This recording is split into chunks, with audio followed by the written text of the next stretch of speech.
They called Earth a small, weak planet, a place not worth fighting for. The great mercenary warlord Krethuk stood before his war council and laughed. "Just humans," he said. "How hard can they be to crush?" His eyes shone with cold confidence. His soldiers nodded. The galaxy had faced many races and none scared them. Why fear these humans? Krathu sent the first team to Earth. A small group of mercenaries dropped quietly into the atmosphere. They expected no trouble. They were the best, experienced, killers, soldiers of fortune. But they did not come back. Days passed. No word came from the team. Krathu grew impatient. He sent another group. This time the team was larger, better armed. They were ready for war. But after a few days they sent one short message. "We made a mistake. Do not come here." Then silence. This message shook the warlord's confidence. He could not believe it. How could humans stop his best fighters? He ordered more ships to prepare for a full invasion. He wanted to crush Earth quickly and prove his power. Meanwhile, on Earth, the skies were calm. The humans knew about the alien ships. They had seen the mercenaries arrive. But they did not panic. They moved with quiet precision. Hidden in shadows, they prepared for the fight. They knew the galaxy underestimated them. That was their advantage. Back in the galaxy, rumors spread fast. Mercenaries whispered in dark bars and starports. "Don't go near Earth," they said. "Something is wrong there." The great soldiers who once laughed now looked worried. The mercenary teams that went to Earth were disappearing, one by one. Krathu refused to believe his men were weak. He was a leader who never lost. His pride pushed him to send a massive fleet. Thousands of soldiers. Advanced weapons. No one in the galaxy could stop him. He thought Earth would fall like any other planet. As the fleet moved closer, something strange happened. Communications started to fail. Ships lost contact. Strange signals scrambled their systems. The mercenaries grew restless. They began to fear the unknown. On one ship, a survivor was found drifting near Earth's orbit. He was badly injured and terrified. When they brought him aboard, he whispered only one sentence. "They smiled while they burned us alive." The warlord listened to this and felt a chill. How could simple humans cause such fear?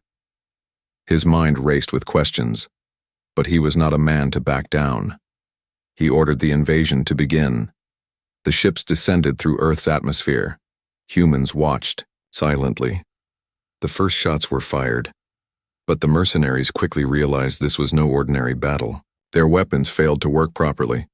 Systems glitched. It was as if the planet itself fought back. Alien soldiers tried to hide, but strange things happened. Invisible forces pushed them away. Some mercenaries disappeared without a trace. Panic spread like wildfire through the ranks.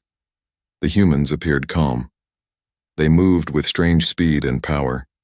Their eyes were fierce but steady. To the mercenaries, they seemed more than human.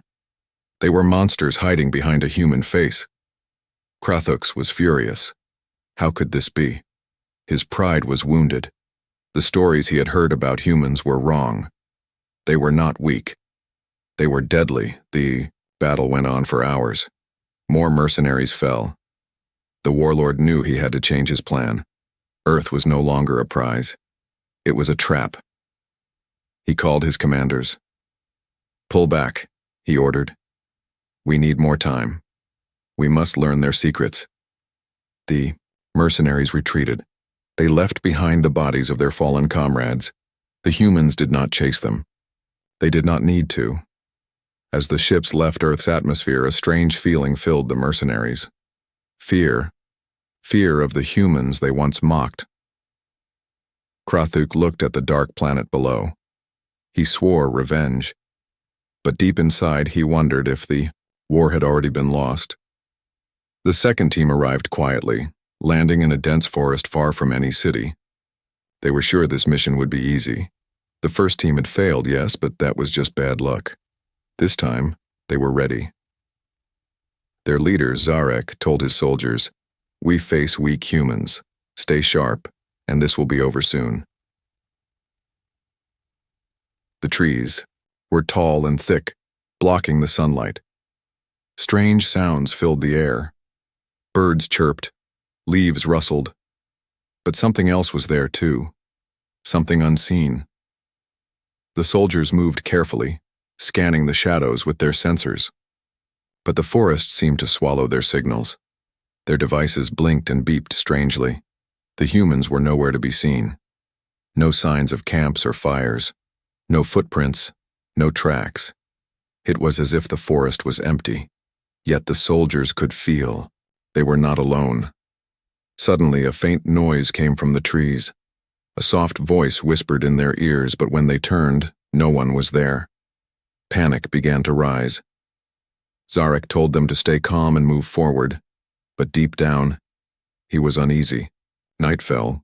The team set up a small camp. They lit fires and tried to relax, but the forest felt different at night. Strange shadows moved beyond the light. The soldiers felt eyes watching them. One of them swore he saw a figure disappear behind a tree. The next morning, things grew worse. One soldier went missing. They searched for hours but found nothing and only broken branches and disturbed leaves. The team was growing nervous. Zarek kept trying to encourage them, but even he began to doubt. Then their weapons started to fail. Guns jammed. Energy shields flickered. Communication devices lost signal. It was as if the forest itself was working against them. One by one, soldiers began to disappear. No sounds, no struggles, just silence. The remaining soldiers felt fear like never before. Zarek ordered them to gather and retreat to the landing site. But when they tried to move, the forest seemed to change. Paths they had walked before were gone. Trees blocked their way. They were lost. Days passed. The mercenaries survived on little food and water. They heard whispers in the dark, but could not see the source. Sometimes they thought they saw humans watching from a distance. But the figures vanished when approached. One night, as the team sat around the dying fire, Zarek heard a calm voice close behind him. He turned, but no one was there. Then a soft smile appeared in the shadows. The voice said, "You should not be here." The soldiers froze. The voice was gentle but full of power. No one answered. The smile faded and the forest grew silent. The next day, the last soldier vanished. Zarek was left alone. He felt a strange calmness mixed with fear. He realized this was no ordinary fight. The humans were not just hiding, they were waiting. Zarek tried to send a message to his fleet. The device blinked, but no signal came through.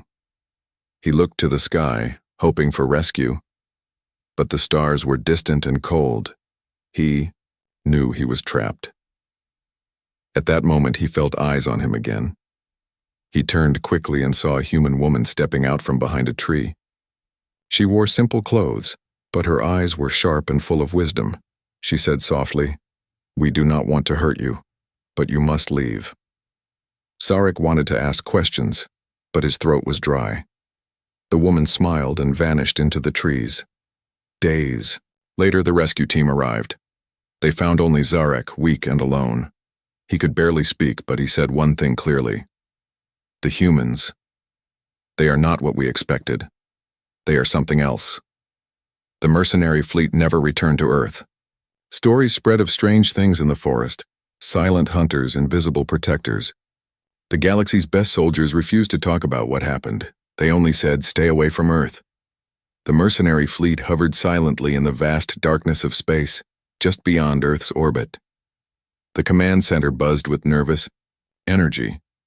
Leaders paced and whispered, their faces tense. Fear was spreading like wildfire among the ranks. How could a planet of just humans cause such chaos and fear in the mightiest mercenaries of the galaxy? The stories were spreading quickly. Lost teams, strange disappearances, and a power unlike anything seen before. The commanders refused to believe the warnings, calling them rumors and lies. They thought humans were weak, simple creatures not worthy of their concern. But the signs were clear. Their technology was being disrupted.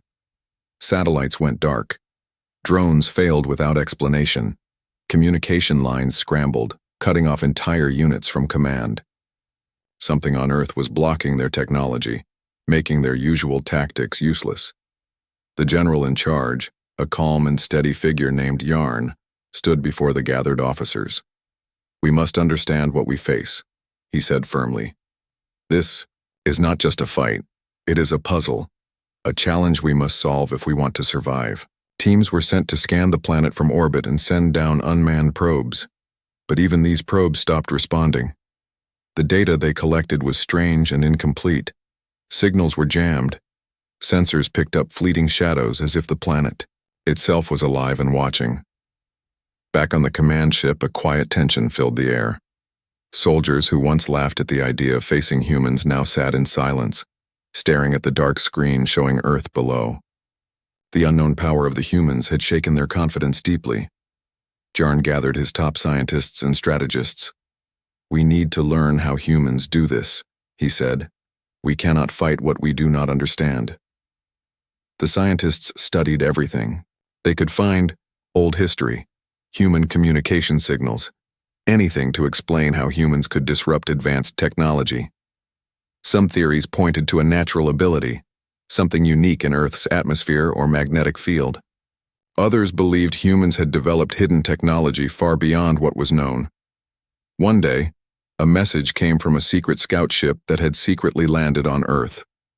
The pilot's last transmission was brief but chilling. "They look like us, but they are not like us. Their calm is deadly."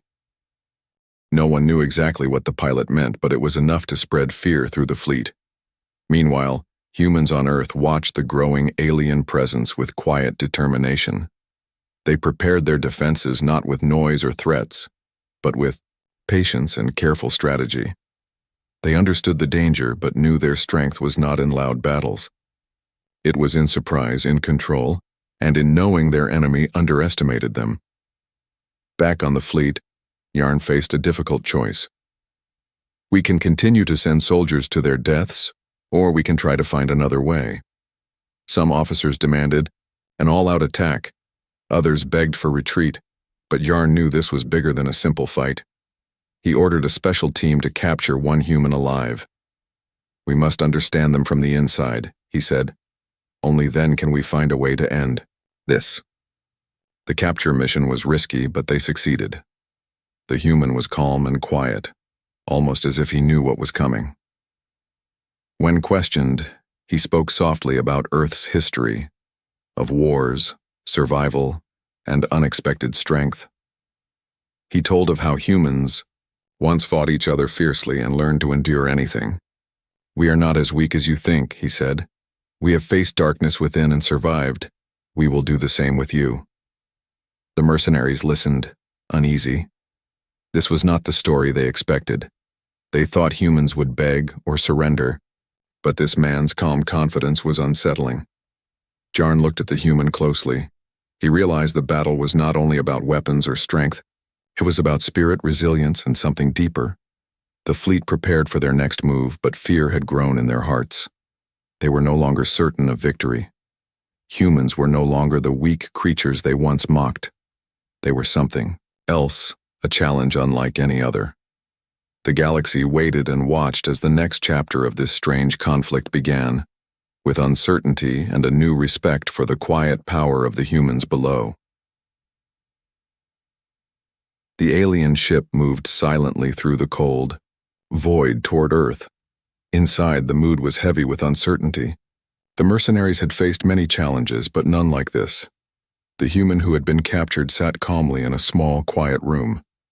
His eyes held stories older than the stars. The scientists and commanders around him were eager to learn the truth. The man began to speak slowly, his voice soft but full of meaning. "We have not always been the quiet planet you see now," he said. "Long ago, Earth was filled with endless conflict. Humans fought against each other for centuries. Cities rose and fell. Empires grew and crumbled. We learned harsh lessons about survival." The alien scientist listened carefully. She asked questions about how humans endured such hardships. The prisoner explained that it was not strength of arms alone that kept humans alive. It was their will, their ability to adapt, and their deep connection to one another. You may think humans are weak because of their size or appearance, the man said, but we carry the weight of our history in our minds and hearts. We survived the worst by learning to be patient, to watch, and to strike only when the moment was right. The scientist was fascinated. She realized the human's power was not just in weapons, but in something deeper, their spirit. The mercenaries outside might have seen only flesh and bone, but inside, humans were shaped by their history to be resilient beyond measure. The prisoner told of stories where small groups had defended entire lands against armies much larger than themselves. How humans had used clever tactics, traps, and sometimes the environment itself to gain an advantage. Earth was a harsh teacher. The alien commander spoke quietly to his officers. We underestimated them, he said. We thought they were simple and weak, but their history has made them strong in ways we did not expect. The human prisoner smiled gently. Now you know why we smile when others think we are easy to defeat. We are not just survivors. We are warriors in our own way. Outside, the ship prepared for the next phase of the conflict. The mercenaries were no longer sure of their chances. The knowledge shared by the prisoner planted a seed of doubt in their hearts. Back on Earth, the humans prepared silently. They did not boast or shout. Their strength was in their unity and calm resolve. They had learned from their past. They had been shaped by war and peace alike. As the alien fleet gathered strength for another attack, the humans watched from their hidden places, ready to defend their home. They knew this was not just a battle of weapons, but a test of spirit. The mercenaries now understood that Earth was not just a planet of simple beings. It was a place where history and resilience had created something powerful and unpredictable. The story was far from over. The quiet planet had awakened, and those who dared to challenge it would soon learn why humans were not to be taken lightly. The sky above Earth was calm, but the tension below was thick. The humans moved quietly through their cities and forests, preparing for what might come. Their faces showed no fear, only calm determination. The leaders gathered in secret places, planning carefully, knowing the next wave from the mercenaries would be stronger and more dangerous. In the alien fleet, a new commander took charge. He was known for his sharp mind and patience. Unlike his predecessors, he did not rush into battle. He studied Earth closely, watching human patterns, learning their habits, and looking for weaknesses. But the more he observed, the more he grew, confused. The humans did not act like other species. They avoided unnecessary fights. They seemed to communicate without words, moving with quiet precision. This commander decided to send a small group of scouts disguised as humans to learn more. They arrived on Earth in secret, blending in with the crowd. But they quickly found that understanding humans was harder than they thought. The scouts watched how humans helped each other, how families stayed close, and how communities worked together. They saw humans laugh, cry, and support one another. It was a strength the mercenaries had never experienced. One scout named Real began to question everything he believed. He met a human child who showed him kindness without hesitation. The child's simple act of sharing food made Real feel something he had never known: trust. Slowly, Real began to see humans not as enemies, but as beings with a deep strength in their hearts. Back on the fleet, Real reported what he had seen. Many commanders dismissed his words. They called it weakness and distraction, but some listened carefully. They realized that defeating Earth would require more than weapons. It would require understanding. Meanwhile, humans prepared hidden defenses. They had learned from the past. They knew that raw power alone could not protect their world. Instead, they used clever traps, secret signals, and teamwork. When the mercenaries launched their next attack, they were met with surprising resistance. The mercenaries expected easy victory, but every step they took, humans were there. Not with loud battles, but with quick, smart moves. They blocked supplies, confused communications, and slowly wore down the invaders' confidence. In the heart of the battle, Real stood with the humans. He had chosen to leave his old life behind. He had seen the true power of Earth's people and wanted to be part of it. His knowledge of the mercenaries' ways helped humans avoid traps and make strong plans. The mercenary fleet began to lose hope. Their greatest strength was strategy and technology, but on Earth, these did not work as expected. They realized the fight was not just against humans. It was against something bigger. The unity, kindness, and spirit of Earth's people made them strong beyond measure. Real stood quietly in the shadows, watching the humans move with grace and purpose. He felt proud to fight alongside them. He understood now why mercenaries feared humans. It was not because they were loud or powerful. It was because they never gave up, even when the odds were against them. As the sun set over the quiet cities and forests, the future remained uncertain. The mercenaries had not yet given up, but they had learned a hard lesson. Earth was not a place to conquer easily. It was a home defended by hearts stronger than steel. The war was far from over, but the humans showed the galaxy a new kind of strength, one born from patience, kindness, and unity. And that strength was something no one could ignore. The final phase of the long struggle hovered over the horizon like a silent storm. The mercenary fleet, battered and confused, now faced a force they could not simply overpower. Each attempt to break through Earth's defenses met with clever resistance and unexpected resilience. What had once been a confident mission to conquer a weak species had become a desperate test of endurance and understanding.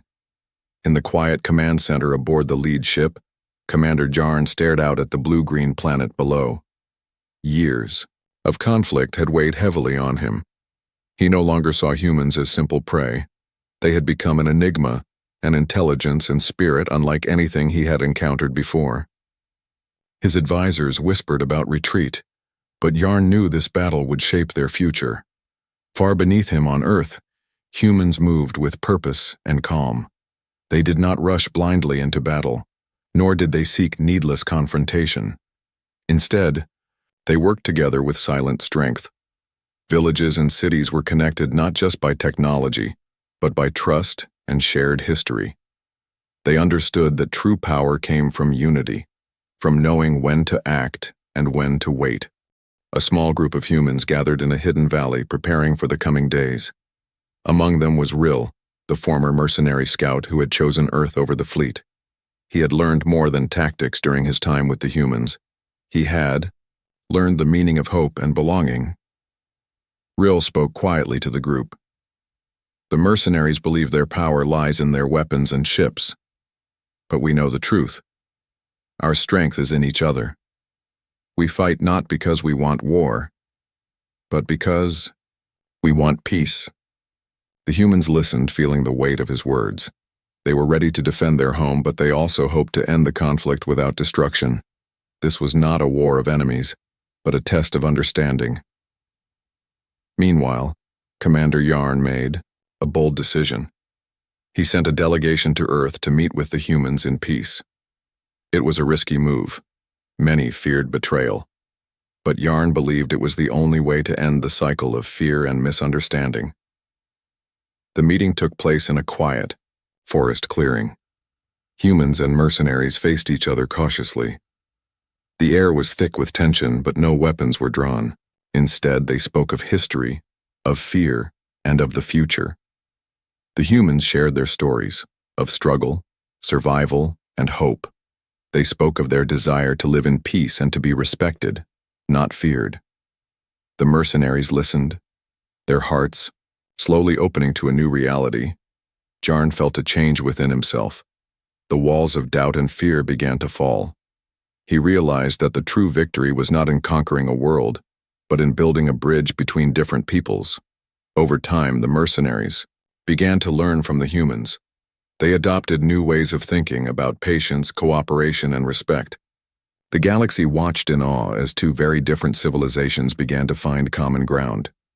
The war that once threatened to destroy both sides ended not with a roar, but with a quiet handshake. Humans and mercenaries stood together, looking to a future filled with hope and possibility. And so the story of Earth's defenders became a legend, a tale of strength born not from force, but from heart and understanding. The mercenaries who once feared humans now spoke of them with respect, telling others that the quiet planet held a power unlike any other. The galaxy had learned a valuable lesson. True strength comes from unity, from seeing others not as enemies, but as partners. And on Earth, the spirit of humanity shone brighter than any star,